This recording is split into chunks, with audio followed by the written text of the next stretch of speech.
Bonjour et bienvenue. Je suis Tiffaine Modeste et je suis ravie de vous retrouver sur le podcast Business en spa et esthétique, le premier podcast du secteur du spa et de l'esthétique en France.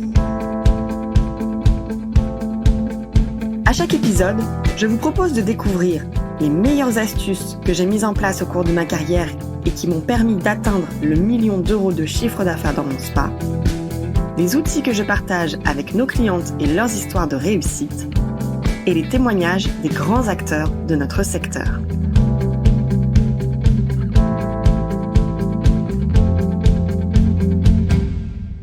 Si vous écoutez cet épisode au moment de sa diffusion, j'ai le plaisir de vous convier à notre prochain webinaire gratuit « Structurez votre centre pour 2024 », réservé aux gérants de spa ou de centres beauté bien-être.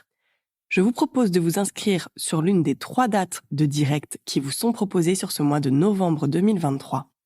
Lors de ce webinaire, vous découvrirez les 4 étapes à mettre en place dans votre centre pour une année 2024 réussie. Le lien d'inscription pour y participer se trouve sur notre site internet expertise-spa-bien-être.fr. Vous écoutez l'épisode 44 du podcast Business en spa et esthétique, les 5 piliers pour gérer son business. Chez Expertise Spa Bien-être, notre devise est d'accompagner les spa managers et gérants en beauté qui veulent réussir. Chaque année, cette devise se renforce davantage puisqu'il est désormais avéré que la survie et la prospérité de votre institut ou centre beauté bien-être dépend de votre mental d'entrepreneur. Vous l'avez sans doute remarqué, on ne dirige plus un institut comme il y a 5, 10, 15 ou 20 ans. À l'heure du digital, du dernière minute, de la génération Z, les changements se font plus rapides. Comment faire évoluer mon centre? Comment faire pour stabiliser ma trésorerie? Comment faire pour augmenter mon chiffre d'affaires ou bien augmenter les salaires de mon équipe? Comment et où trouver les perles rares qui me manquent au sein de mon équipe? Comment faire avec cette nouvelle génération d'esthéticiennes qui ne semble ne pas avoir les mêmes envies que les générations précédentes? Comment faire pour attirer de nouveaux clients? Comment augmenter le panier moyen de mes clients fidèles? Comment faire pour vendre plus de produits? Autant de questions que vous vous posez au quotidien. Si nous devions résumer ce qu'est le secret de réussite des spa managers et gérants beauté, celui-ci repose sur 5 piliers de gestion opérationnelle. Comprendre ces 5 piliers et agir sur chacun d'eux tout au long de l'année est véritablement le moyen de faire de votre centre un centre de profit durable. Nous pouvons prendre l'image d'un train pour faire le parallèle. Votre destination, c'est votre vision. Vous êtes le conducteur qui emmène le train à destination. Vos rails, ce sont vos chiffres, vos finances. La locomotive, c'est votre marketing. Les wagons, ce sont vos prestations, votre équipe, vos produits, vos appareils. Et enfin, les passagers de votre train, ce sont vos clients. Comme il n'y a pas de voyage sans destination, il n'y a pas de chef d'entreprise sans vision. Tenir votre rôle de chef d'entreprise, cela passe donc par mener les différentes missions que sont la définition de votre vision, la gestion financière de votre centre, la définition de votre stratégie marketing, votre leadership et la gestion de votre équipe, et enfin, l'optimisation de votre stratégie de vente, que ce soit pour vendre vos prestations, mais aussi vos produits.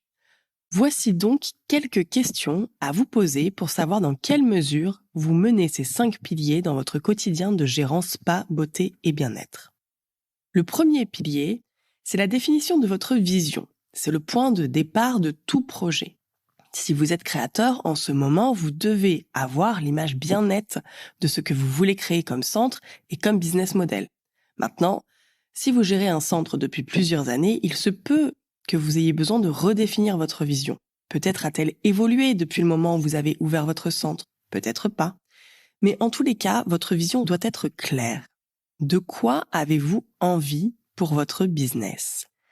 Il arrive que certains gérants que nous accompagnons ont du mal à définir leur vision et c'est tout à fait normal. Chez ESBE, c'est ce que nous les aidons à faire dès le début de notre accompagnement. Une fois que l'on connaît sa vision, que l'on connaît sa destination, il faut mettre le train en marche. Et pour cela, nous enclenchons les 4 piliers restants, ceux qui concernent la gestion opérationnelle de votre centre. Le deuxième pilier regroupe donc la partie financière de votre centre. Ici, une phrase est importante à retenir. Toute décision est une décision financière. Vous êtes-vous déjà posé l'une de questions ci-dessous? Suis-je vraiment obligé de recruter? Mes heures d'ouverture sont-elles optimisées? Comment réaménager ma carte de soins? Dois-je changer de fournisseur? Dois-je trouver une autre marque de produit? Comment réduire mes coûts? Est-ce que je panique si mes plannings de rendez-vous sont calmes? Est-ce que mes cabines sont optimisées? Est-ce que mes appareils sont rentabilisés? Mon logiciel est-il suffisamment efficace? Les membres de mon équipe sont-ils suffisamment performants? Comment puis-je avoir le temps de tout faire? Toutes les réponses à ces questions se trouvent dans vos chiffres. Le chef d'entreprise sait que chaque décision qu'il prend pour son business est une décision financière. Par conséquent, il est utile pour vous de savoir collecter vos résultats et d'analyser vos chiffres pour pouvoir prendre les bonnes décisions utiles pour votre business. Prenons l'exemple du remplissage de vos plannings. Est-ce que je panique si mes plannings sont calmes? Eh bien, la réponse dépend de votre point mort. Vous devez savoir à quel moment dans le mois vous atteignez ce chiffre. Si l'on se base sur la valeur de votre panier moyen, de combien de clients avez-vous besoin pour arriver à ce point mort? Un planning calme ne veut pas forcément dire que vous courez à la catastrophe. Si vous savez exactement quel est le strict minimum pour absorber vos charges. Un deuxième exemple concerne vos horaires d'ouverture. Nous entendons souvent la question du « dois-je ouvrir ou fermer plus tard ou plus tôt, ouvrir le lundi, ouvrir le dimanche ?» Encore une fois, ce sont vos chiffres qui vont pouvoir vous répondre. En vous basant sur l'analyse de vos taux d'occupation et en faisant une projection dans votre prévisionnel d'activité, vous pourrez calculer si l'aménagement de vos horaires est véritablement nécessaire et s'il vous faut recruter ou simplement réaménager les plannings de l'équipe. Pour être en contrôle de votre business, vous doter d'un prévisionnel budgétaire et d'un tableau de bord de gestion vous sont indispensables. Ce sont les rails de votre train, ce qui permet de tracer votre route sans encombre. Le troisième pilier concerne le positionnement et la stratégie marketing de votre centre. Il y a encore quelques années, il était possible de faire vivre son centre beauté bien-être sans avoir à se préoccuper du marketing ou des réseaux sociaux.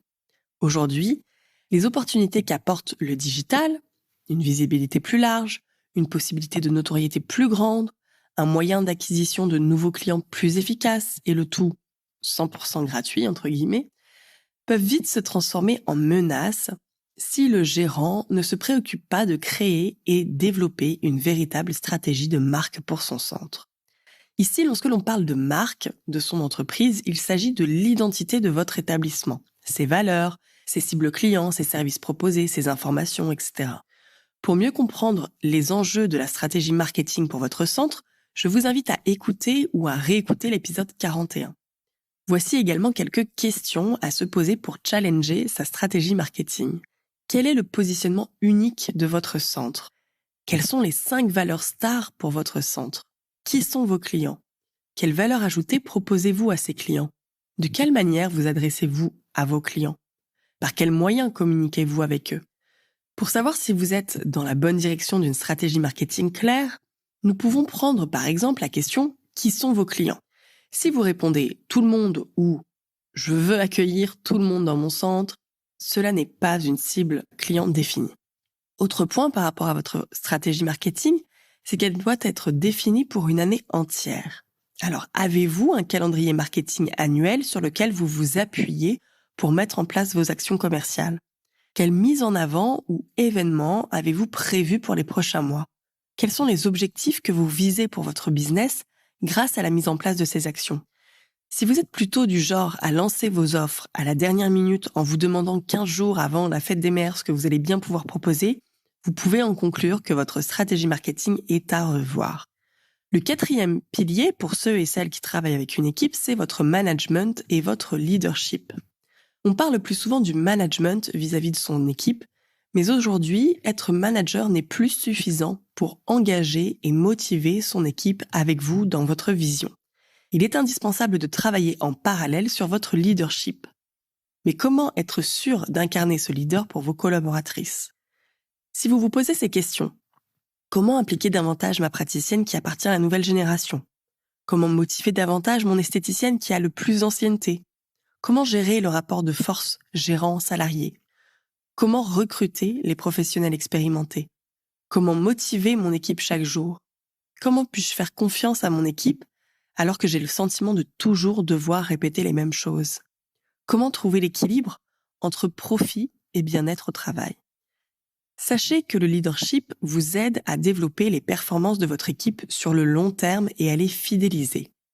En créant votre plan de leadership à l'année pour votre équipe, vous comprenez que la priorité est de communiquer régulièrement avec elles, de les aider à développer leurs talents, de leur apporter une valeur ajoutée employeur qu'elle ne pourra pas trouver ailleurs, dans le but d'augmenter les performances de chacune d'entre elles. Une des erreurs que nous rencontrons le plus fréquemment, c'est de considérer les réunions d'équipe et les entretiens individuels comme accessoires, comme une perte de temps, et de ne pas leur donner la priorité. Le leadership de votre équipe prend vie lorsque vous communiquez régulièrement avec elle. Ainsi, pour toutes les questions posées ci-dessus, la réponse est communiquer. À ce propos, je vous invite à écouter ou à réécouter les épisodes 15, 34 et 35 qui sont consacrés à cette thématique du leadership pour votre équipe.